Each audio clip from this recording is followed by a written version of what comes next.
Ini ini rumusnya ya. Ini jarang diketahui ini, tapi insya Allah kalau paham ini, insya Allah senang menikmati.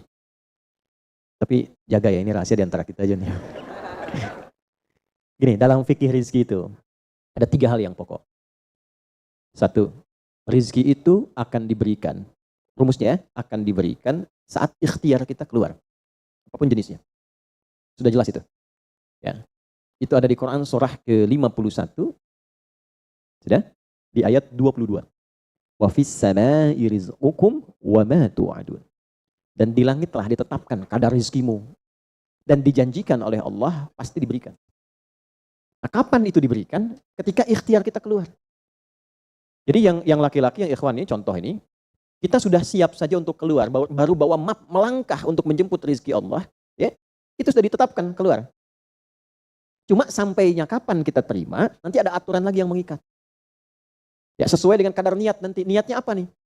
Apakah mencari rizki untuk kebutuhan dunia saja? Apakah mencari rizki untuk mendapatkan ridha Allah? Ya kan? Niatnya bisa berbeda. Nah, berdasarkan niat itu, nanti Allah arahkan untuk mendapatkan yang terbaik. Tapi, berlaku hukum kedua. Ikhtiar Anda itu telah mengeluarkan rizki dan tidak akan menguranginya. Ya, paham dulu sampai sini dulu ya. Pelan-pelan dulu. Nah, handphonenya turun dulu supaya fokusnya nyimaknya maksimal ya. Supaya maksimal nyimaknya. Tenang. Ini direkamnya bisa diulang nanti kalau supaya maksimal ngelihatnya. Jadi ini yang pertama dulu. Rizki sudah ditetapkan, pasti diberikan. Cara Allah memberikan, kita bergerak, itu rizki ditetapkan turun. Jelas? Nah, diterimanya oleh kita, nanti kembali berdasarkan ikhtiar kita dan niat kita untuk mendapatinya. Innamal a'malu bin, ya, itu dalil hadisnya. Jelas ya? Sampai sini dulu. Yang kedua, rizki tidak akan tertukar dan berkurang. Karena kadarnya sudah pas. Ya, tepat, pas. Tidak ada yang berkurang. Dan tidak akan tertukar. Kalau Anda yang berikhtiar, tidak mungkin datangnya ke teman Anda. Mustahil. Kalau kita yang berikhtiar, tidak mungkin kepada saingan kita. Itu mustahil. Ya, kan ada persaingan dalam bisnis kadang-kadang kan? Kalau Anda yang ikhtiar, tidak mungkin ikhtiar Anda hasilnya diberikan kepada lawan bisnis Anda. Itu mustahil. Pasti jatuhnya ke Anda juga. Tidak akan ke yang lain. Kecuali dalam satu bab. Bab rumah tangga. Ya, usaha ayah kadang diberikan rizkinya mengalir kepada anak, atau usaha anak akan mengalir kemudian dampaknya kepada orang tuanya. Itu sudah rumus. Ya, awas hati-hati. Jadi kalau Anda ingin mudah berkehidupan ke depan, didik anak dekat dengan Allah. Ketika anak itu jadi baik, keberkahan pada anak itu akan menular kepada kedua orang tuanya.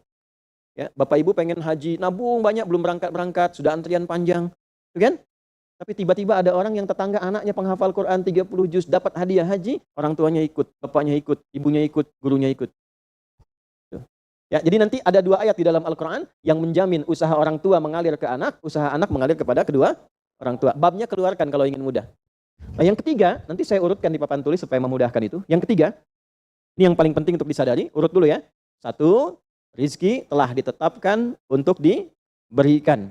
Sepanjang kita mau berikhtiar untuk menjemputnya. 2, rizki tidak akan berkurang dan tidak akan tertukar. Baik ya? Jelas sampai sini? Nah, ketiga, ini yang paling penting. Fokus ini dengan baik.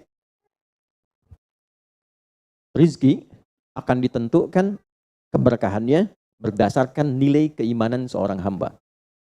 Catat ya, rizki akan ditentukan kadar keberkahannya. Saya bicara berkah dulu tuh.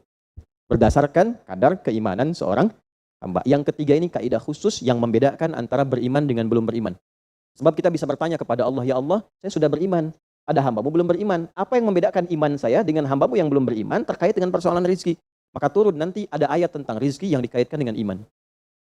Sekarang kita praktekkan pelan-pelan. Ini ada rizki. Ada yang namanya rizki? Ada ya? Nah ini ya. Ini bab tentang Anda nih. 1, pasti diberikan sesuai kadar ikhtiar. Loh. Ya? 2, sifatnya tidak tertukar. Ya, putri boleh tertukar, ada menteri yang tertukar, tapi tidak ada rezeki yang tertukar ya. Tidak tertukar sesuai dengan niat. Rizki nggak butuh alamat ya Pak. Udah begitu dapat langsung diberikan. Karena malaikat tuh kalau sudah turunkan nggak mungkin salah alamat tuh. Udah tercatat semua itu. Ya. 3, kadar iman menentukan keberkahan satu rizki. Keberkahan rizki. Ini 3 ini. Ya. Ya, pelan-pelan. Ya, cara memahaminya bagaimana? Kalau ada yang bergerak, itu pasti rizki diperintahkan ya untuk diturunkan. Tapi sekali lagi tadi, apakah itu akan langsung diterima atau nanti diakumulasikan, dikumpulkan? Yang dengan pengumpulan itu di titik tertentu Allah berikan.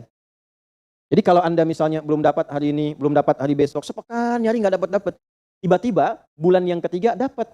Dan gajinya begitu besar tawarannya. Bahkan belum mulai udah dikasih ya pesangon misalnya untuk uang muka banyak sekali. Nah, cara memahaminya bagaimana? Bukan berarti ketika Anda dapat di situ besar. Itu akumulasi kumpulan yang telah dikumpulkan dari ikhtiar Anda sejak awal. Paham nggak sampai sini? Paham ya? Nah, kenapa ada hukum demikian? Masuk ke sini dulu nih. Ya, saya mau tanya sebentar. Bapak Ibu, yang para ayah dulu ya, laki-laki lah terutama. Kalau mencari rizki dalam konteks bekerja ya, untuk materi. Karena rizki itu nanti ada ketenangan, anak-anak, keturunan itu rizki juga. Dalam konteks mencari materi, untuk makan, untuk minum dan sebagainya, saya tanya, untuk memenuhi kebutuhan hidup atau untuk mencari ridho Allah? Udah jujur aja, nggak usah. Bahas sini dulu. udah, wajahnya nampak kok ini. Saya tanya, untuk kebutuhan hidup atau mencari ridho Allah? Nah, ini nomor 1. Nggak mau kalah dua-duanya. Ridho Allah. Ini sekedar dunia. Pelan-pelan ya. Ketika Anda mencari rizki hanya untuk dunia, maka yang berlaku hukum dunia. Ya. Semakin Anda bekerja keras, semakin Anda dapat. Semakin Anda kreatif, semakin mudah dapat. Ya, semakin pintar, semakin mudah dapatnya. Di sini tidak berlaku masalah iman. Karena semua sama, Allah tetapkan hukum dunia. Siapa yang bekerja keras, siapa yang mau kreatif, siapa yang punya inovasi, siapa yang makin pintar, mudah dia mendapatkan dunia. Ada ilmu menambah, dunia dapat. Man arada dunia, kata Imam Syafi'i, fa'alaihi bil ilmi. Siapa yang ingin menguasai dunia, dengan ilmu bisa dapat. Ini. Ada ilmu kreativitas, ada serius, sungguh-sungguh. Kerja yang serius, sungguh-sungguh. Kan? Di Tiongkok itu, kalau datang ke satu tempat, ketukin tiap pintu, nawarin barang. Ya, barang ditawarin, 1, 2, 3, 4, saking seriusnya. Orang mengerjakan apa, dia cari yang lain. Pernah dulu ada orang, bukan muslim, ke Saudi, mampir ke Jeddah, hanya untuk lihat jemaah haji itu beli apa. Setelah itu dia pulang ke Tiongkok, ke Cina, ya, musim berikutnya itu made in China. Semua buatan Cina tuh, yang tasbih Cina, yang sajadah Cina, dan harganya jauh di atas harga-harga standar. Itu tuh. Jadi kalau misalnya orang serius, sungguh-sungguh kreatif, inovasinya ada, bisa buat sesuatu yang orang lain nggak buat, dia bisa sukses. Hukum dunia. Gitu. Tapi semua apa yang didapatkan pun untuk memenuhi kebutuhan dunia saja. Nafsu ada di situ, persaingan ada di situ, ya, popularitas ada di situ. Makanya orang-orang yang kerjanya orientasi dunia, itu pada umumnya, maaf ya, pada umumnya, apa yang didapatkan hanya untuk memenuhi kebutuhan nafsunya saja. Selesai sampai sini. Nafsu itu kan nggak berhenti. Makanya perlombaannya berapa banyak? Ayo, siapa yang duluan dapat 10 triliun? Siapa yang duluan dapat 20 triliun? Dunia. Dan nggak akan berhenti. Begitu dapat, pengen nambah lagi. Dapat, pengen nambah lagi. Walaupun yang dipakai mungkin tidak sampai ke situ. Sekarang saya tanya Anda ya, mengumpulkan sesuatu yang tidak Anda gunakan, bermanfaat tidak? Ya, Ibu misalnya mengumpulkan kayu bakar banyak sampai seruangan masjid ini, Bu. Ya, tapi yang Ibu pakai sehari cuma 1. Ya, dikumpulin 1, 2, penuh, tapi yang dipakai 1. Tapi nggak pernah puas melihat pengen lagi, sampai 10 masjid kayu dikumpulkan. Yang dipakai cuma 1. Kira-kira perbuatan semacam ini bermanfaat tidak? Nah, jika ada orang yang banyak bekerja, hanya membutuhkan sesuatu untuk memenuhi keinginannya saja, ketahuilah Anda terjebak dalam kehidupan duniawi. Mohon maaf sebesar-besarnya ya. Jadi kalau bekerjanya hanya untuk tambah tabungan lagi, cek saldo, bandingkan dengan teman-teman, tapi dari apa yang dikumpulkan tidak membuat Anda lebih baik. Ya, yang paling bahaya tuh gini, pas sakit carinya obat generik. Padahal kayaknya minta ampun gitu. Ya, itu menunjukkan bahwa ada sifat dunia yang menguasai. Pada diri pribadi pun bersifat masih kikir. Nah ini ya, ini yang berbahaya ini. Ya, kalau bekerjanya nggak ada masalah, serius dapat nggak ada masalah. Cuma yang dapat ini mengeluarkannya seperti apa?